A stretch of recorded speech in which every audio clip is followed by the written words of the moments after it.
L'ange a une certaine perfection, mais l'homme ne l'a pas encore. Donc, il est beaucoup plus accablé par le poids de la terre, mais il est apte, avec l'aide de l'ange, de former la chambre nuptiale entre le ciel et la terre, entre la lumière et la matière. Ça, c'est une vie passionnante. Il n'est plus une pauvre petite créature qui rampe dans la boue. C'est un être divin, avec une destination divine. Digne, aussi digne que l'ange. C'est deux parties. Est-ce que la main droite vaut plus que la main gauche? Non, mais il faut faire ça. Et le cercle de la vie est uni. Là, on vit la vie entière. Il n'y a plus de coupure. La lumière et la matière se joignent.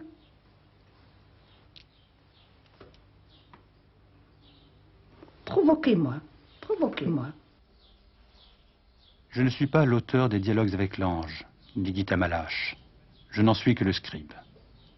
En fait, les dialogues avec l'ange sont la retranscription fidèle, quasiment mot à mot, d'une expérience vécue en Hongrie, dans les environs de Budapest, durant la Seconde Guerre mondiale. Là, 4 amis, Gita Malache, Anna et son mari Joseph et Lily, en 1943 et 1944, dans l'angoisse et les privations, ont reçu chaque semaine les enseignements de leurs voix intérieures qu'elles notaient à mesure dans des cahiers d'écoliers. De ces 4 amis, seul Gita Malache a survécu. Les 3 autres sont morts en déportation. Plus de 30 ans après, en 1976, Gita Malache publiait ses dialogues avec l'ange, qui furent traduits à travers le monde en plus de 12 langues. En avril 1992, nous sommes allés rencontrer Gita Malache, dans le petit village où elle s'était retirée, sur les coteaux qui dominent la rive droite du Rhône, en dessous de Vienne, au milieu des vignes qui y croissent, sous le soleil, dans le vent.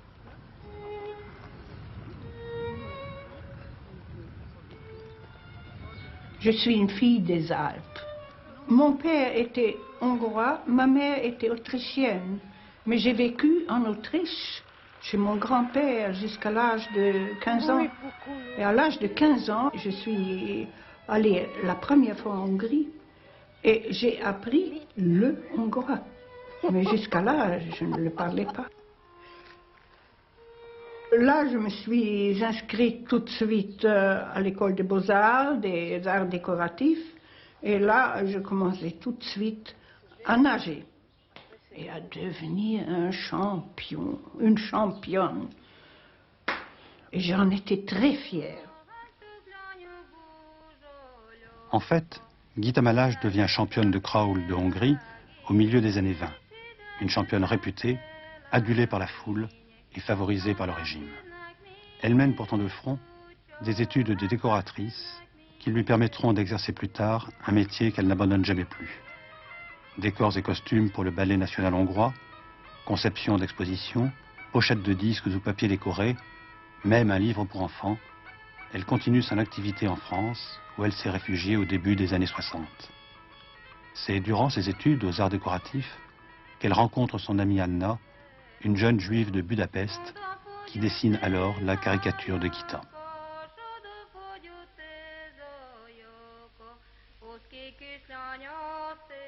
C'était déjà l'antisémitisme. Hanna était ma collègue qui était assise près de moi, la table près de moi, et nous étions liés d'une sincère amitié. Et lorsque nous avons fini nos études, les Juifs ont été éliminés déjà de toute commande d'État. Donc c'est moi qui ai encaissé les commandes de tas, comme championne, comme fille d'un officier, j'avais tous les atouts, et nous avons très bien gagné notre vie. Vous avez donc connu votre amie Anna, votre amie juive, vous avez connu en même temps d'autres personnes, et on peut dire qu'un petit groupe s'est formé, en quelque sorte, entre vous.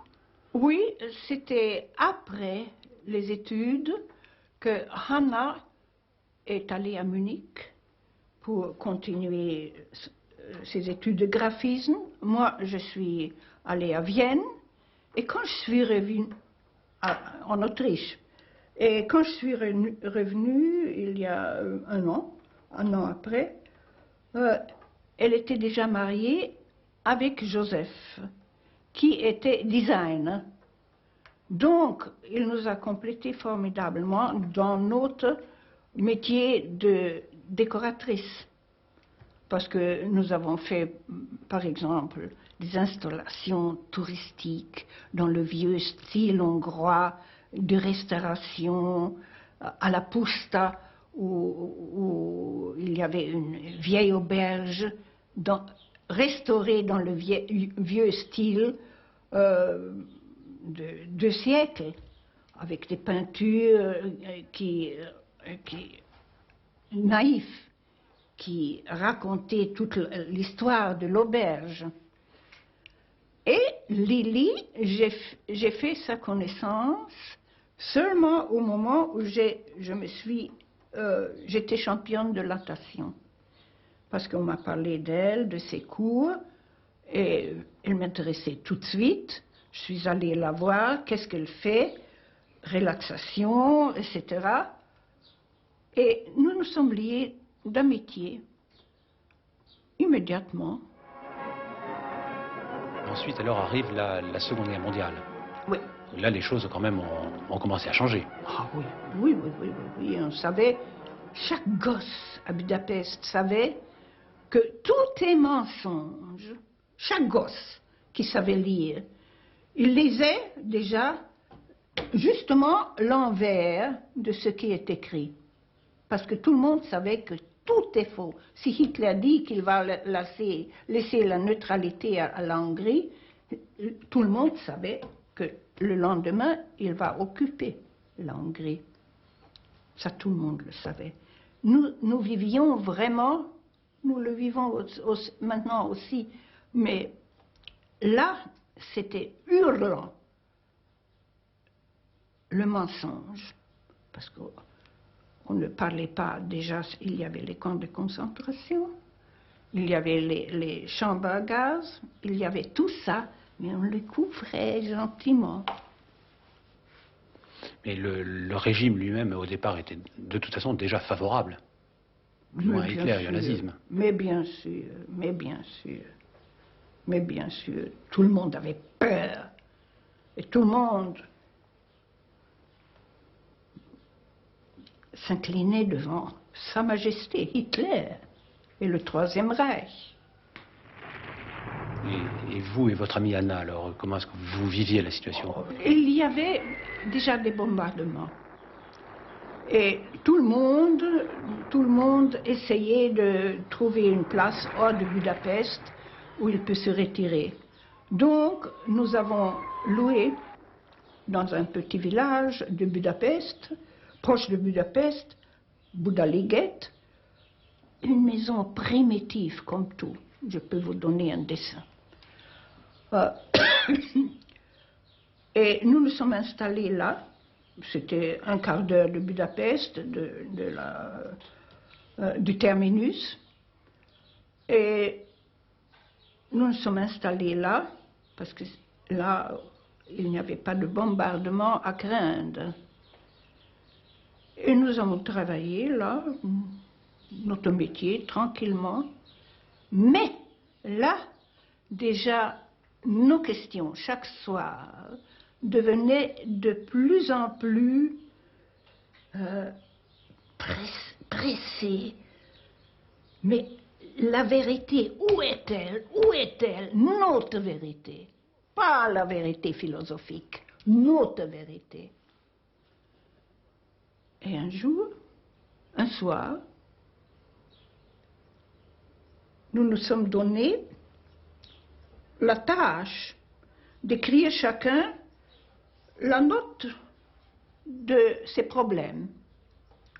Énumérés, parce qu'on peut tricher avec tout si on parle. Mais noir sur blanc, on ne peut pas tricher envers soi-même. C'est noir sur blanc. Et puis, nous l'avons lu le soir. Comme moi, comme champion de natation, j'ai un peu négligé mon cerveau. J'ai cultivé les muscles. Et Hanna était beaucoup plus intelligente, beaucoup plus vive. Et alors, quand il s'agit de mes problèmes, pourquoi je ne trouve pas ma vérité, je demandais à Hanna, mais qu'est-ce que tu penses? Vous comprenez, vous voyez la situation. C'était beaucoup plus commode de lui présenter mes questions. Et tout d'un coup, elle me dit, ce n'est pas moi qui va répondre. Et alors, avec une haute voix terrible, on va te déshabituer à poser des questions inutiles.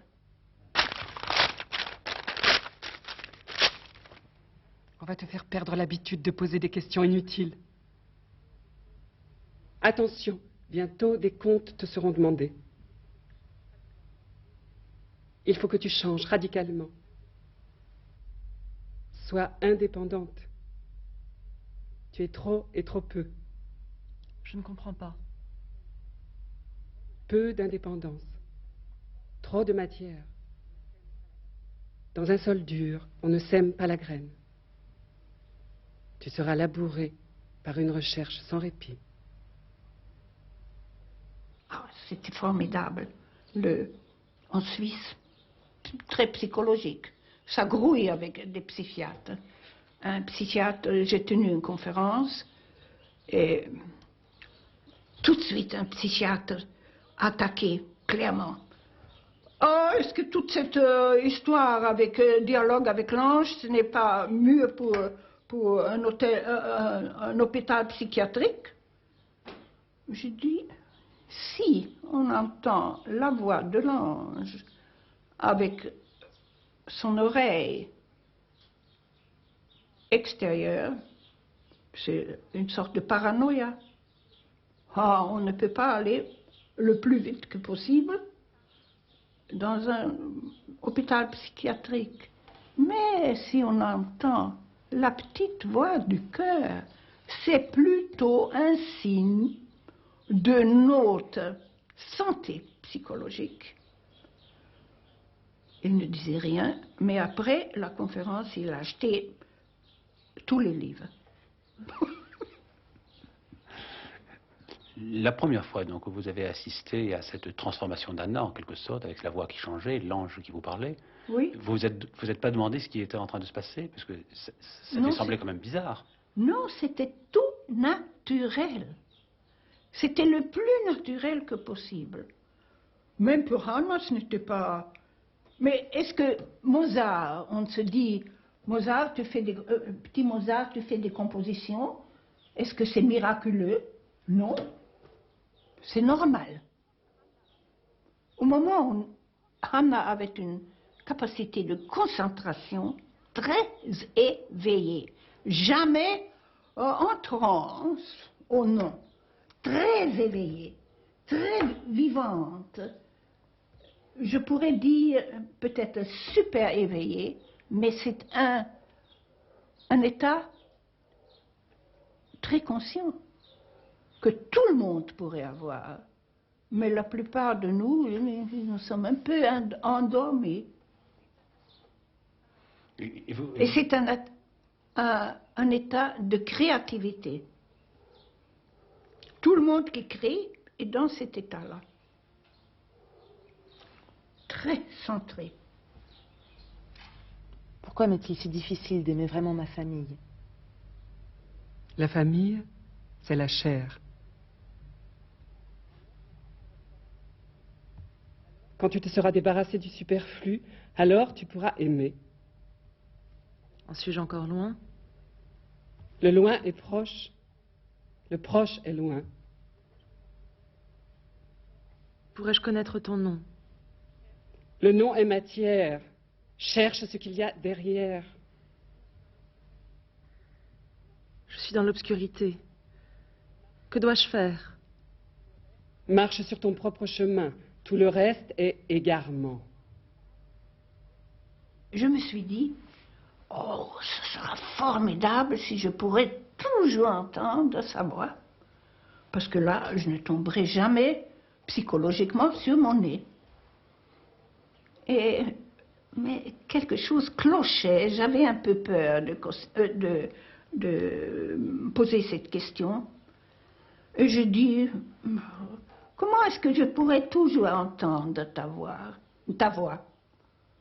Le mépris était foudroyant.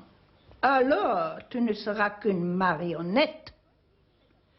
C'est le premier pédagogue céleste, gourou ou n'importe qui joue un rôle éducateur en face de l'homme, qui m'a renvoyé à ma propre dignité, à ma propre décision, et qui refusait toute dépendance de lui.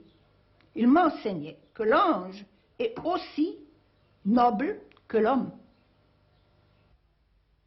Seul l'acte librement accepté aide, rien d'autre. C'est à toi que je parle. Voici le sens de ton rêve. Que le miracle ne soit pas en toi, mais par toi. Car tu n'es pas fleur, mais printemps.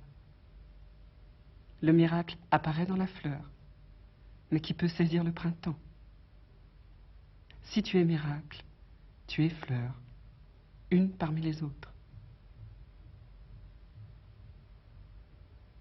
As-tu encore des doutes dans ton cœur? Je peux à peine supporter ce que je reçois. Tu le pourras. Il m'a expliqué mes rêves pendant 2-3 mois, et c'était fulgurant, très intéressant. Et puis, une fois, j'ai rêvé quelque chose d'intéressant, et je n'ai pas trouvé moi-même la solution. Ce n'était pas clair. Alors, j'ai demandé, qu'est-ce que tu penses de mon rêve? Quelle est l'interprétation? Les rêves que tu fais toi-même, c'est à toi de comprendre, parce que j'en étais déjà capable. Il me les interprétait pour m'enseigner, mais au moment où j'étais capable de le faire moi-même, pouf, fini. Indépendance.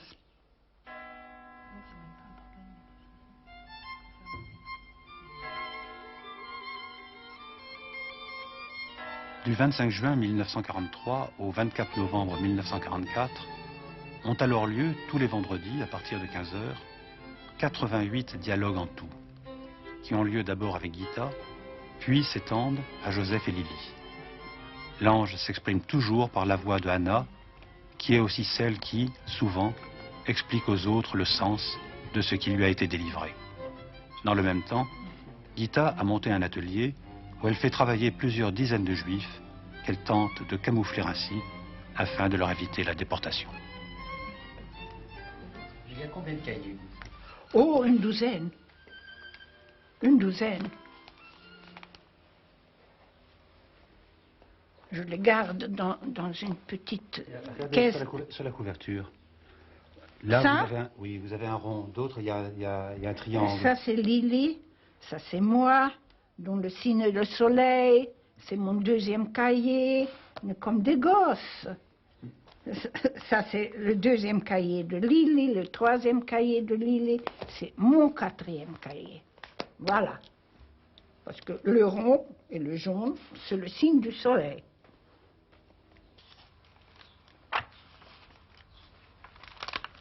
Ce qui est écrit là, c'est donc exactement la transcription de ce que... La transcription de l'entendu.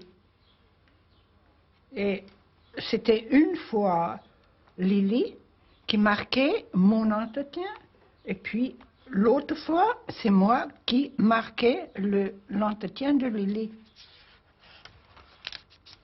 Pour que la personne qui parle avec son ange soit pas perturbée par la transcription.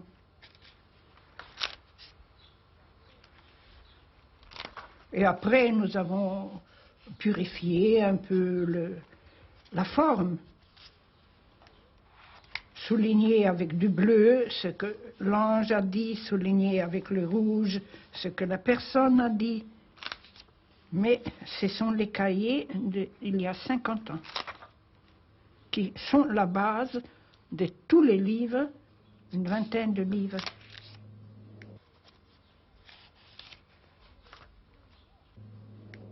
Et dont moi, je ne suis pas l'auteur, mais le scribe.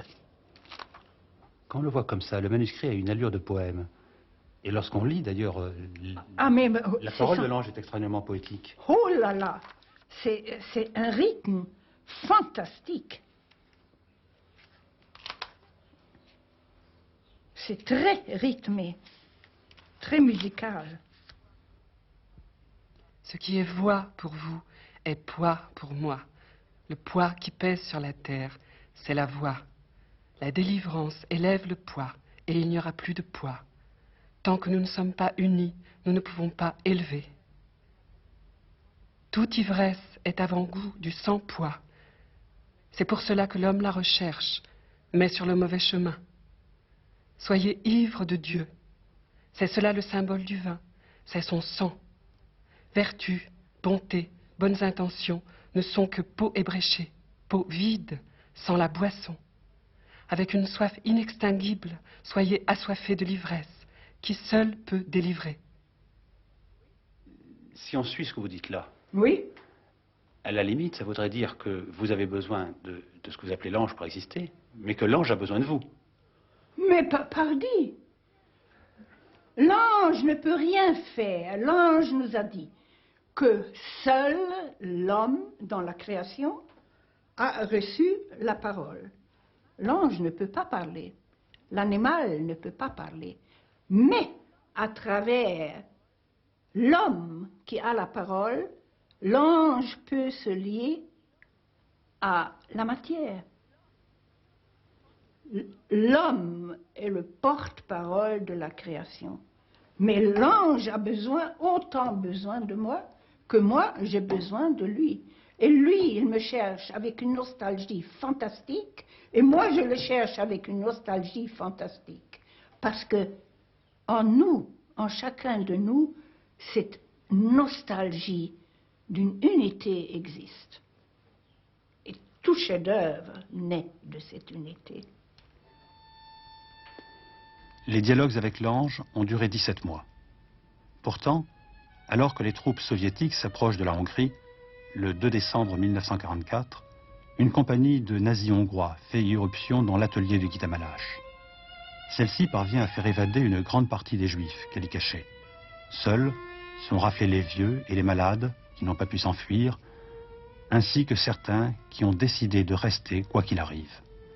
Anna, Joseph et Lily sont de ces derniers.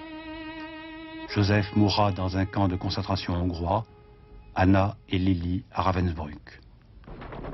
Après la brève joie de la libération en 1945, c'est malheureusement la dictature communiste qui succède à la dictature nazie.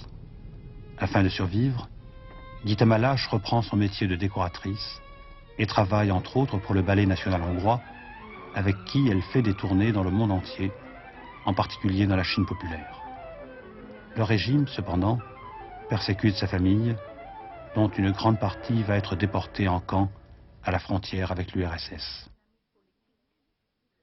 Un ami politique très influent m'a dit « Gita, il n'y a pas de moyen de sauver ta famille. Les membres du parti se sont jurés qu'ils ne feront aucune exception. » Je marchais dans la rue et un carrefour, je passais juste pour l'autre côté, et dans une vue fulgurante, intemporelle, je voyais comment sauver ma famille. Mais intemporelle. Et puis, je n'avais que exécuté pendant 2 semaines ce que l'ange m'a montré, et c'était la seule famille qui est devenue de la déportation. Eh bien, l'ange est très pratique. Il se joue de la politique. Il y a le moment quand même où vous avez quitté la Hongrie. Oh oui. Hein? Là, l'ange m'a montré, maintenant c'est fini. C'était à quelle époque? C'était en 60. Je suis venue en France, j'ai mis dans une toute petite valise un drap, enveloppé les cahiers précieux avec les notes des entretiens, des 17 mois d'entretien. Et j'avais peur qu'à la douane on va les trouver, mais ça passait très bien. Et en France, nous avons tout de suite commencé à les traduire avec des amis français. Nous l'avons traduit pendant 15 ans.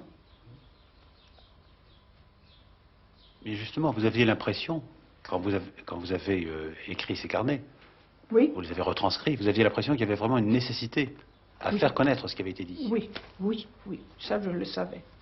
Que ce n'est pas donné pour notre petit plaisir à nous quatre. Je savais que c'est un enseignement de notre temps.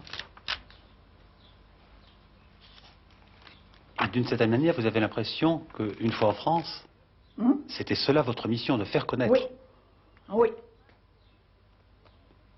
Pas pour un petit angélisme, avec des petites ailes, des petits poutis dans les églises baroques, mais pour ça, que chacun de nous a la chance, s'il veut bien, de rencontrer son pareil de lumière, ici et maintenant. À chacun sera donné ce qui le complète. Ce que vous recevez est lumière, toute petite, et le grand vase en est rempli. Ainsi cela lui plaît-il. La faiblesse est force, et la force est faiblesse.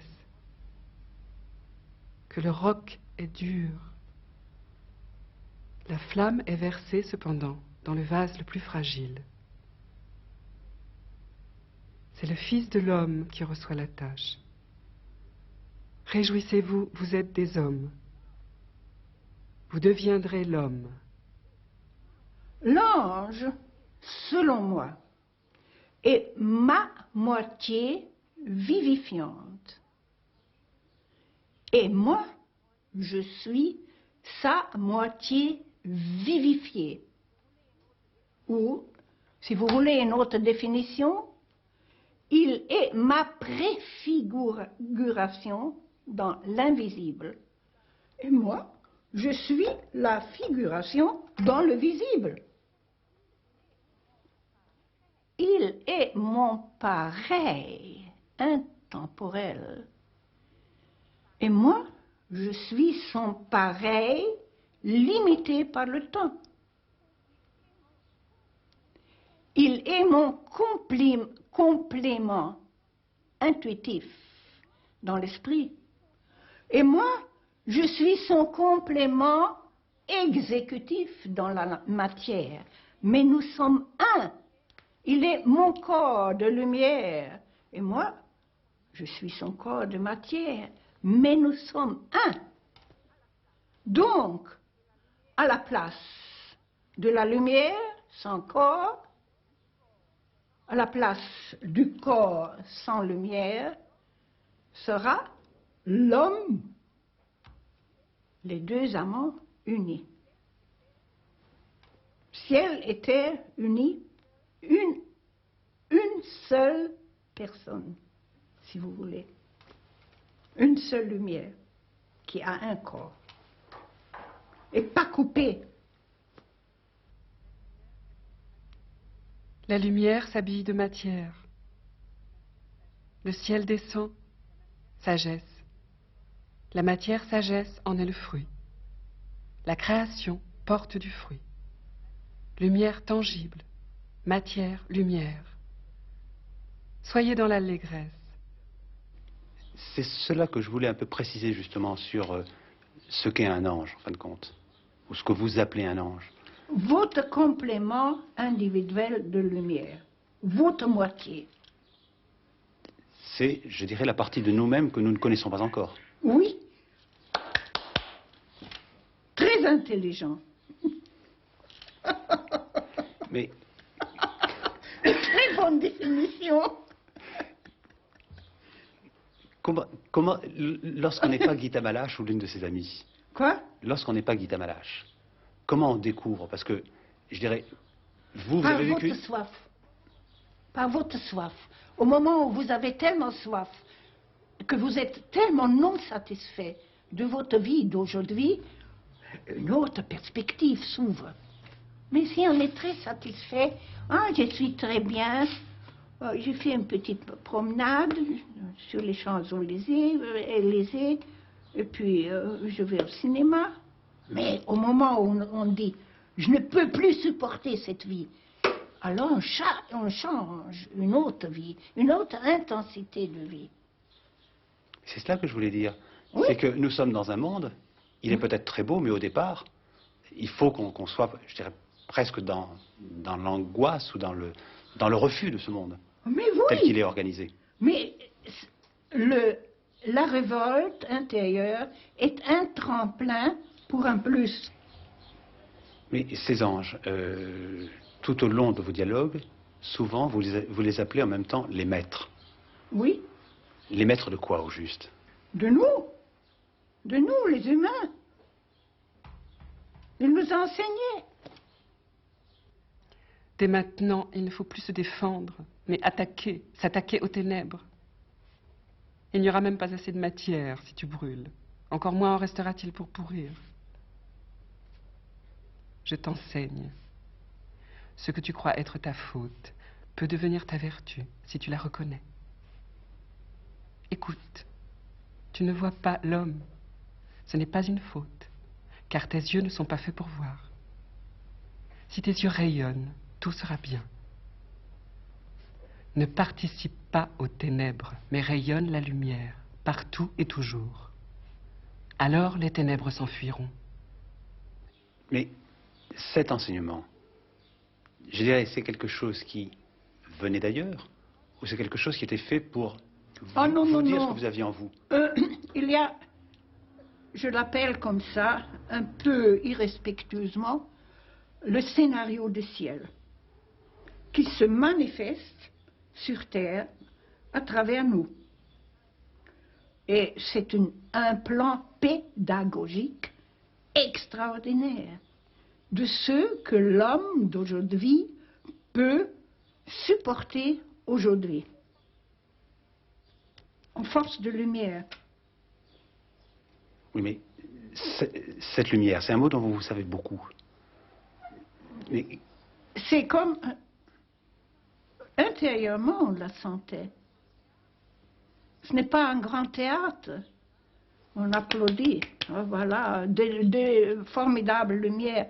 C'est une intensité de vie autre que l'intensité de vie ordinaire. C'est compréhensible. Et c'est quelque chose qui change réellement peu à peu la vie? Oh, pardi.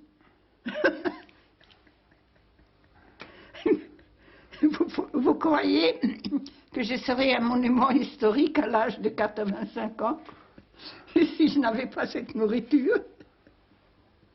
Oui, mais alors, comment est-ce que ça change la vie? Parce qu'on le vit. Ce n'est pas une philosophie, ce n'est pas une religion, ce n'est pas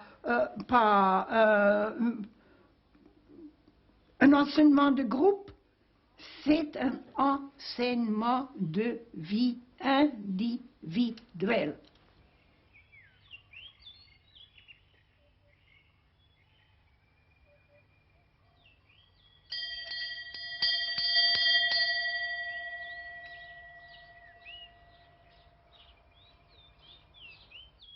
Gita, lorsqu'on est chez vous, on s'aperçoit que le chandelier que vous avez là sur votre table a l'air de quelque chose d'important pour vous.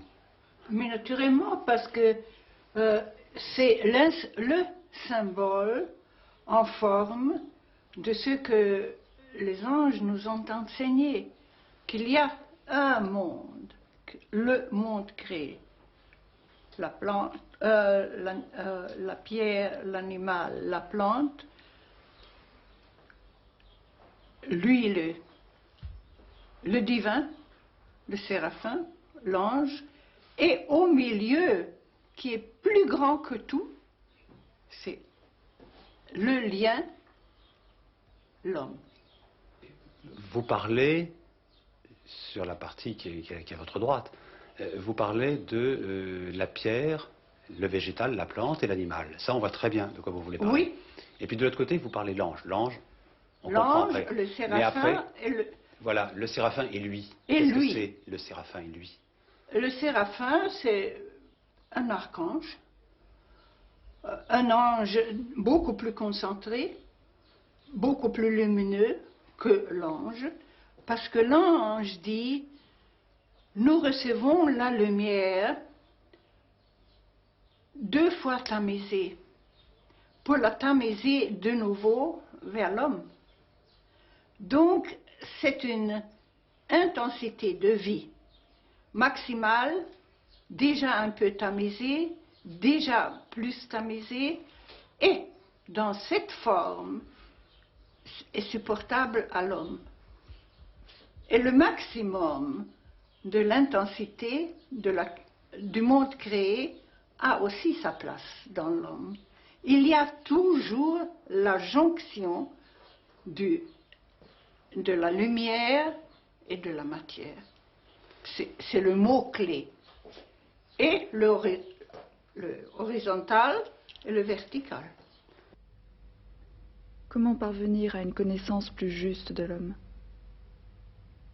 La connaissance de l'homme, elle n'existe pas encore, car l'homme n'est pas encore. L'homme est tellement grand que moi non plus, je ne le vois pas encore. Quand on regarde ce symbole, Oui, bon, il est très proche évidemment de symboles religieux connus. mais bien sûr. Mais tous les symboles vrais consentent des forces vivantes. Et le 7, l'homme l'a toujours reconnu comme la structure de l'univers et de l'homme. Parce que l'ange dit que l'homme est fait à la structure de l'univers. Ton cœur est un avec la structure de l'univers. Tous tes organes sont faits à la structure de l'univers. C'est ce que dit maintenant la science, que nous sommes faits de poussière de lumière, de l'univers, des étoiles. Donc, nous sommes le concentré de l'univers.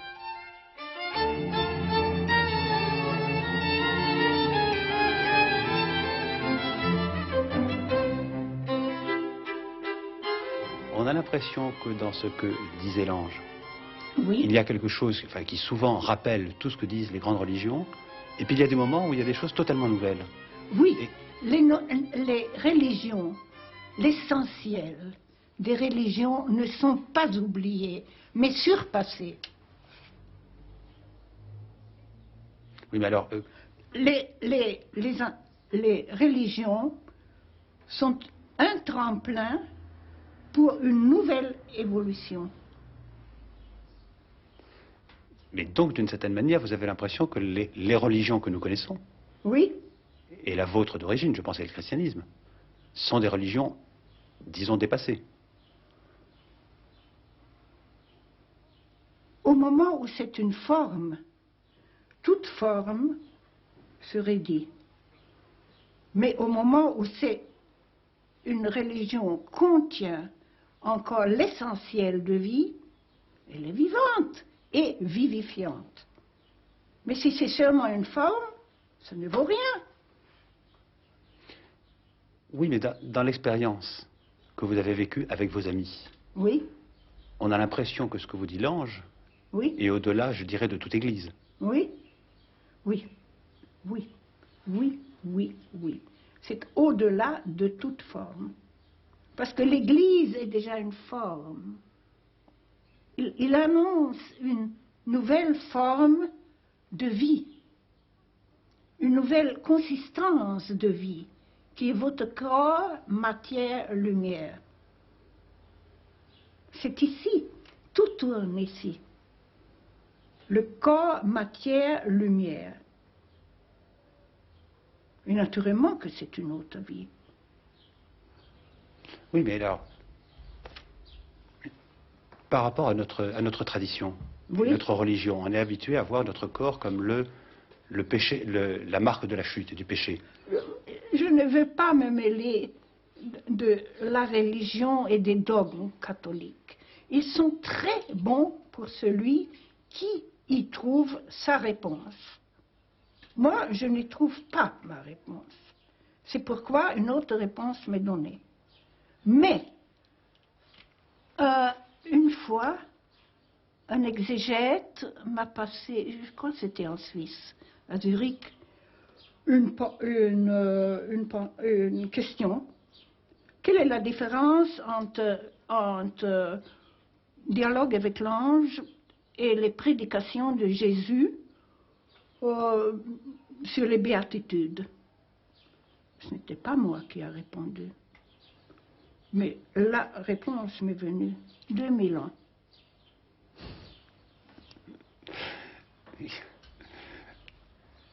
Si Parce que c'était un exégète qui voulait discuter. Une discussion intellectuelle. Ça n'a rien à faire avec la vie. Mais que la parole de l'homme d'aujourd'hui englobe d'autres perspectives que celles de l'homme de 2000 ans, c'est naturel. Oui, mais alors, J'adore le oui, mais. en fin de compte, vous nous dites que chacun a son ange. Oui, Et pourquoi il y en a qui ne l'entendent pas? parce que tout le monde n'a pas le même âge. Ils sont encore immatures. Il faut un certain degré de maturité des organes des sens intérieurs qui sont capables de capter ça. Ce n'est pas pour Monsieur X qui ne veut pas entendre au coin de la rue. Il n'a aucun intérêt. Il n'est pas encore capable de le supporter. Mais nous sommes tous d'une gamme infinie de développement, d'évolution individuelle.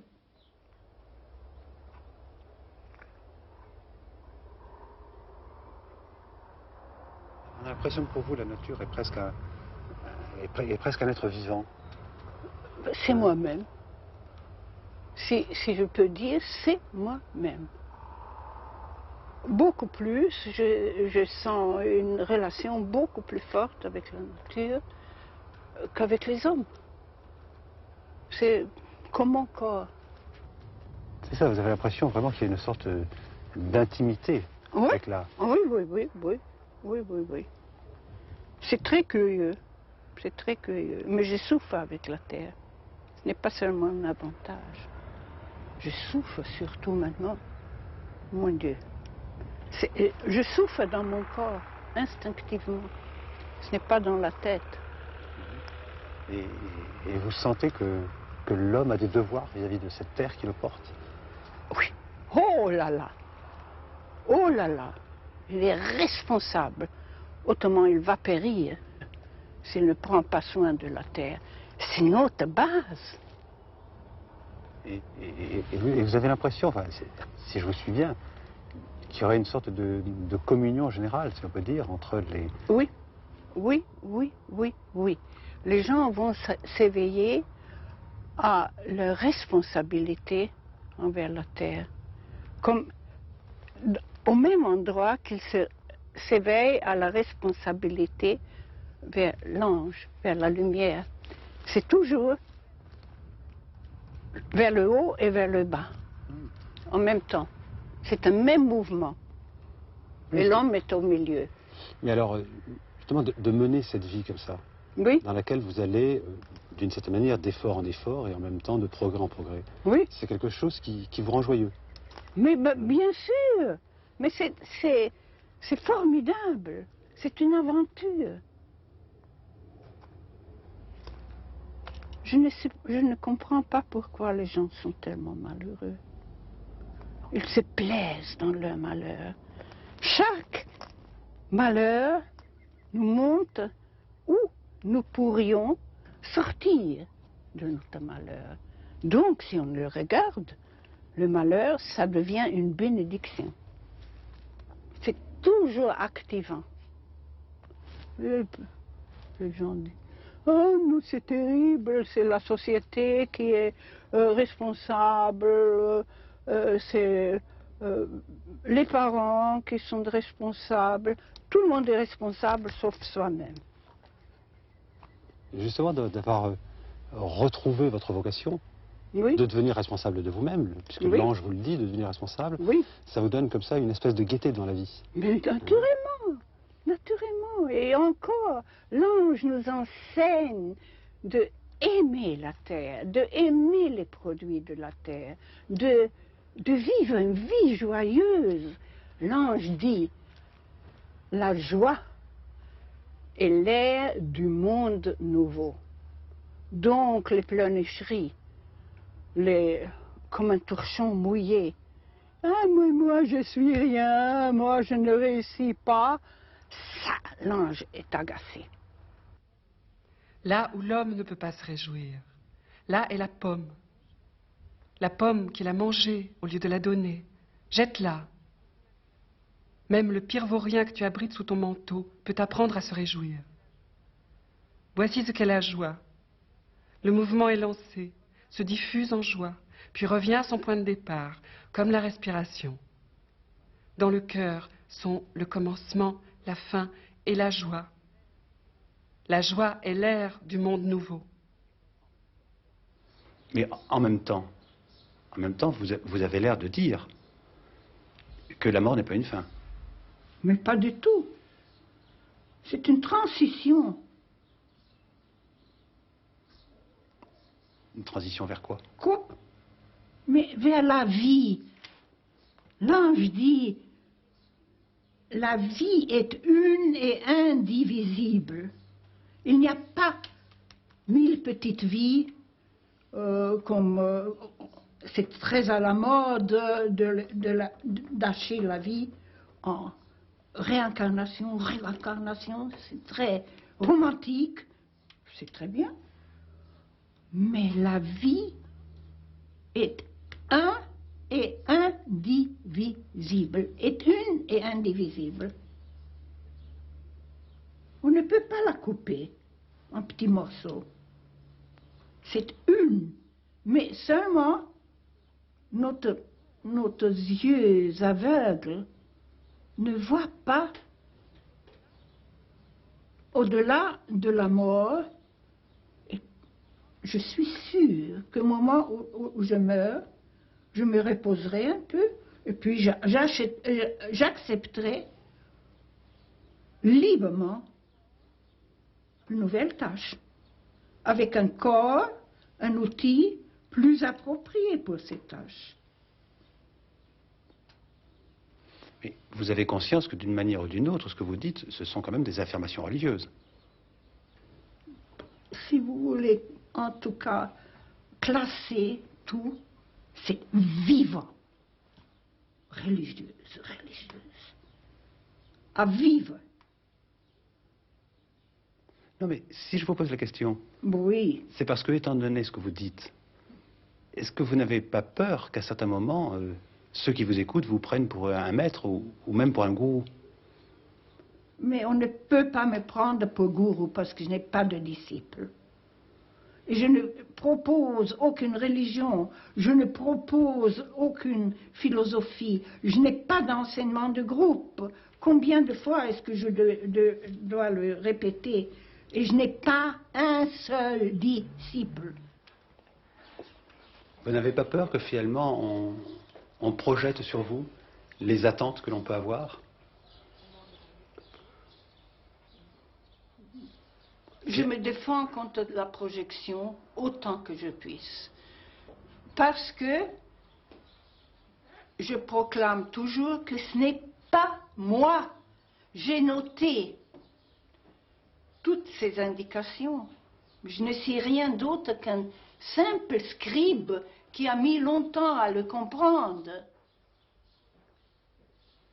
Donc, si c'est une construction qui tient le coup, ce n'est pas dû à moi.